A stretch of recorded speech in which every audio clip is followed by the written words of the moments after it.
इधर खालिस्तान का आका बन रहे थे ट्रूडो, उधर क्यूबेक में लगने लगे आजादी आजादी के नारे। भारत कनाडा विवाद के बीच 30 देशों के सेनाध्यक्ष आ रहे भारत, क्यूबेक में होगा भारी उलटफेर, जस्टिन ट्रूडो की उड़ गई नींद। फ्लाइट में खराबी का बस बहाना था क्या? 24 घंटे तक होश में नहीं थे ट्रूडो। प्रतिबंधित दवाइयों से गहराया शक, भारत ने मेहमान होने का दिया था सम्मान। जस्टिन ट्रूडो भी सोच रहे होंगे कि मोदी से पंगा लेकर बुरे फंस गए। अभी G20 सम्मेलन में कनाडा के राष्ट्रपति जस्टिन ट्रूडो भारत आए थे। यहां आने के बाद उन्होंने काफी तमाशा किया। तमाशे के बारे में आगे बात करेंगे, पहले ये ट्वीट पढ़िए। G20 खत्म होने के बाद भी भारत में 2 दिन तक जस्टिन ट्रूडो रुके रहे। कहा गया कि उनकी प्लेन में खराबी आ गई है, लेकिन सोशल मीडिया पर इसके पीछे एक नई कहानी की चर्चा हो रही है। प्लेन में खराबी तो बस बहाना था, दरअसल जस्टिन ट्रूडो पूरे 1 दिन तक होश में नहीं थे। जस्टिन ट्रूडो के प्लेन में भारी मात्रा में प्रतिबंधित दवाई मिली थी। भारत के अधिकारियों ने जब देखा तो आपत्ति जताई। दरअसल इसी बात पर 2 दिन तक कनाडा के प्रधानमंत्री से सवाल जवाब होते रहे। कनाडा के प्रधानमंत्री जस्टिन ट्रूडो का विमान दिल्ली के पालम एयरपोर्ट पर रुका रहा। ट्रूडो ने बहाना बनाया कि उनके प्लेन में खराबी आ गई ताकि उनके देश के लोगों को उनकी सच्चाई पता न चल पाए। पीएम मोदी का एक ही मूल मंत्र है, भारत युद्ध नहीं बुद्ध का देश है। और जब हम कहते हैं कि भारत बुद्ध का देश है तो इसका सीधा मतलब है भारत शांति प्रिय देश है। लेकिन इतनी छोटी सी बात कनाडा को समझ में नहीं आई। अब सिर्फ 2 दिन में भारत ने कनाडा को पटरी पर ला दिया है। भारत ने कनाडा के लिए सभी वीजा सेवा बंद कर दी। अगले आदेश तक कनाडा के लिए वीजा सेवा को बंद कर दिया गया। BLS India visa application centre ने अपनी वेबसाइट में नोटिस भी जारी कर दिया।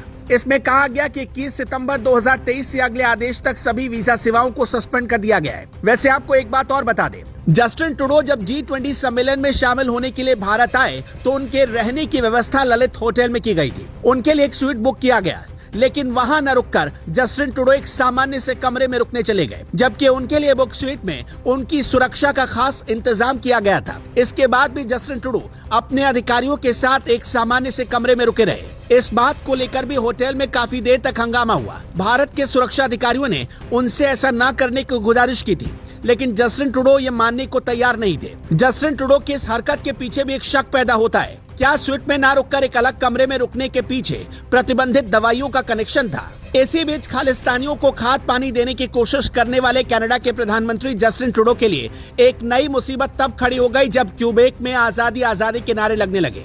भारी बवाल शुरू हो गया। क्यूबेक कनाडा की दुखती रग कह सकते हैं आप, जो अपनी आजादी के लिए कनाडा से लड़ रहा है। बीजेपी के राष्ट्रीय उपाध्यक्ष बैजयंत पांडा ने साफ कहा कि अगर कनाडा खालिस्तानियों के लिए जनमत संग्रह का समर्थन करता है तो भारत को क्यूबेक की आवाज उठानी चाहिए। आगे आपको बताएंगे कि कनाडा और भारत के विवाद के बीच अचानक क्यों दुनिया के 30 राष्ट्रों के सेनाध्यक्ष भारत आ रहे हैं। लेकिन पहले कनाडा और क्यूबेक की कहानी समझ लीजिए। कनाडा में गुलामी का इतिहास 1530 के दशक में शुरू हुआ। असल में कनाडा पर पहले फ्रांसीसी लोगों का कब्जा था। 1534 में जैक्स कार्टियर ने फ्रांस के लिए इस पर दावा किया था। 1608 में कनाडा में स्थायी फ्रांसीसी समझौता शुरू हुआ। समझौते का मुख्य उद्देश्य व्यापार था। लगभग 150 सालों तक कनाडा एक फ्रांसीसी उपनिवेश बना रहा।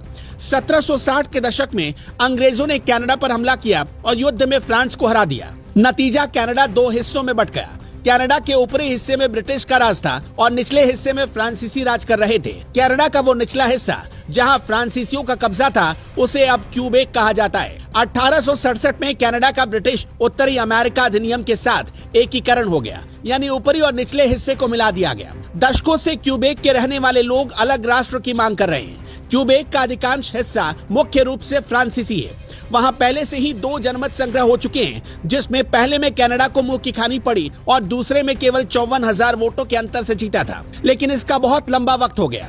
अब क्यूबेक में विरोध पहले से कहीं ज्यादा हो चला है। कनाडा में ये सब देखकर वहां जनमत संग्रह की अनुमति वहां की ट्रूडो सरकार नहीं दे रही है। इसी बीच दिल्ली में इंडो पैसिफिक सेना प्रमुखों का एक बड़ा सम्मेलन होने जा रहा है। कहा जा रहा है कि इस सम्मेलन से कनाडा को झटका लग सकता है।